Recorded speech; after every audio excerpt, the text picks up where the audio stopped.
The hidden way using a rewards card can cost you more. Starbucks tracked my every purchase, then gave me fewer deals. It's called surveillance pricing. October 18, 2025. A wallet with a card and a frowny face. Illustration by Elena Lacey / The Washington Post. 7 minutes. Summary. 429. Column by Jeffrey A. Fowler. Scanning a loyalty card might be costing you money. Companies say they're rewarding your devotion with points, discounts, and perks. But behind the scenes, many are using these programs to monitor your behavior and build a profile, then charge you what they think you'll pay. Get concise answers to your questions. Try Ask the Post AI. I discovered evidence of this in my own Starbucks app. Using California's privacy law, I asked the company to send me the data its rewards program had collected about me. Then I shared that data with 2 former Federal Trade Commission officials who spent careers defending consumers. They spotted a startling pattern in the numbers. During months when I bought more coffee, the app offered me fewer promotions. Sure, I was still collecting stars I could use for freebies. But the more loyal I was, the fewer actual discounts I got. Are Starbucks' most loyal customers actually getting the fewest coupons? Asked Samuel Levine, who until January served as director of the FTC's Bureau of Consumer Protection. That's certainly what this report suggests. My loyalty was working against me. Skip to end of carousel. Jeffrey A. Fowler.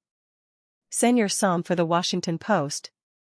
Jeff's column hunts for how tech can make your life better, and advocates for you when tech lets you down. Got a question or topic to investigate? Jeffrey.Fowler at washpost.com and jeffreyfowler.88 on Signal. Read more. End of carousel. Levine and Stephanie Nguyen, who served as the FTC's chief technologist, say what I found at Starbucks is no coincidence.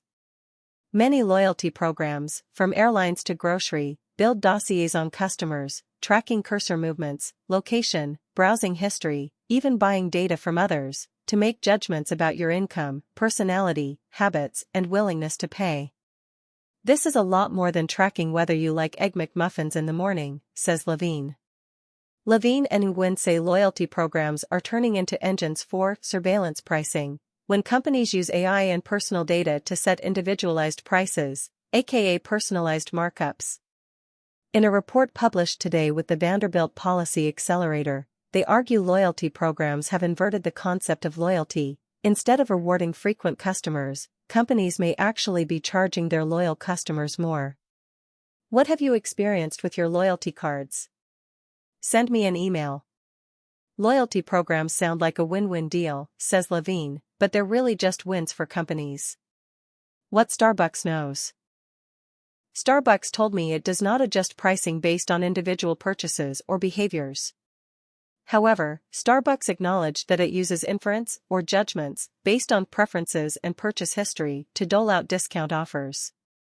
It didn't say how it decides which customers get which offers, or whether it offers fewer to frequent customers.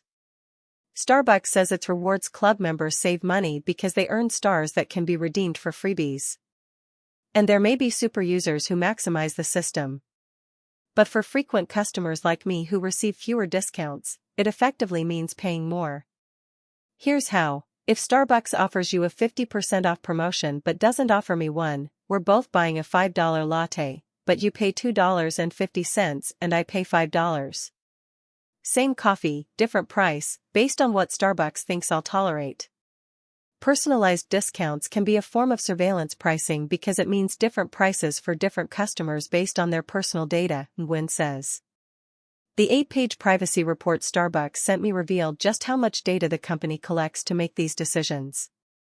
It listed every drink and snack I'd bought since 2022, every offer I'd received, and every single tap I'd made in the app, 93 clicks on March 5 alone.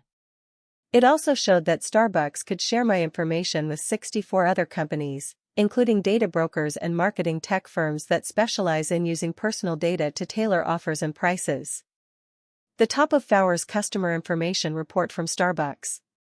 Obtained by the Post. The key is how the company makes inferences about me based on that data. Levine and Nguyen say companies can use such inferences to try to predict far more than taste, your income, whether you're price sensitive or even your intelligence and savvy. But Starbucks didn't reveal what inferences it draws in my data report, and the company didn't answer my questions about it. Starbucks has told investors that it uses AI to power personalized rewards. We activated new capabilities within our proprietary Deep Brew data analytics and AI tool to identify and incentivize specific rewards members' cohorts, then CEO Laxman Narasimhan said in a January 2024 earnings call. Translation: the rewards program is about getting more money from less frequent customers, not just rewarding the most frequent ones. Loyalty programs have really become backdoor laboratories for pricing, says Nguyen. There's a lot more happening in the background that is targeting and squeezing each consumer's willingness to pay. Starbucks isn't alone. An investigation by Consumer Reports found that Kroger uses detailed customer data, including estimated income, to personalize discounts through its loyalty program. The report found that the system could result in customers with lower estimated incomes receiving fewer or less valuable deals. At the time, Kroger said it doesn't personalize the underlying prices of its products, only the specific discounts it offers its loyalty members. Companies are not coming clean with how much they're collecting and what they're doing with that data, says Levine. How consumers lose. Levine and Nguyen say loyalty programs have become a bad deal for consumers in multiple ways. First, companies lure people in with big discounts, then quietly strip down the benefits over time. Airlines are the most obvious example. The same free flight just takes more points to actually redeem, says Nguyen. Points get devalued, blackout dates multiply, redemption gets more complicated. What happens in travel is spreading everywhere else. These industries have really become online casinos where you are constantly playing a game, says Nguyen. Companies force you to download an app just to get free shipping on diapers you need same day. The price of buying even a gallon of milk now requires downloading an app, agreeing to weird subscriptions, being trapped into an infrastructure that you did not know existed. Then there's the trap itself. Levine and Nguyen helped bring a case against Amazon over making it hard to quit its Prime loyalty program. Amazon paid $2.5 billion to settle the charges without admitting fault. Amazon founder Jeff Bezos owns The Washington Post. But even free programs trap you, Levine says, by accumulating points you'll lose if you leave, creating pressure to stay even if you're concerned about privacy or suspect you're not getting a good deal anymore. Companies are not coming clean with how much they're collecting and what they're doing with that data, says Samuel Levine, who until January served as director of the FTC's Bureau of Consumer Protection. Levine. Bill O'Leary / The Washington Post. Loyalty programs are also, simply, a tax on your time. Do we really want these complex, dynamic, surveillance-driven pricing strategies across everything we purchase so that everything feels like buying an airline ticket? Asks Levine. I think most consumers would say no. So should you quit loyalty programs? Levine and Nguyen say they understand why that's not realistic for most people. With inflation, tariffs, rising cost of living, loyalty programs are really becoming a necessity for many Americans more than it is a luxury, says Nguyen. Without them, you may not have access to discounts at all. That's exactly the problem, they say. We shouldn't be put in a position where we have to decide between affording our groceries and protecting our privacy, says Levine. Levine and Nguyen want regulators to act. State privacy laws already require companies to minimize what data they collect, but those laws aren't being enforced against loyalty programs, they say.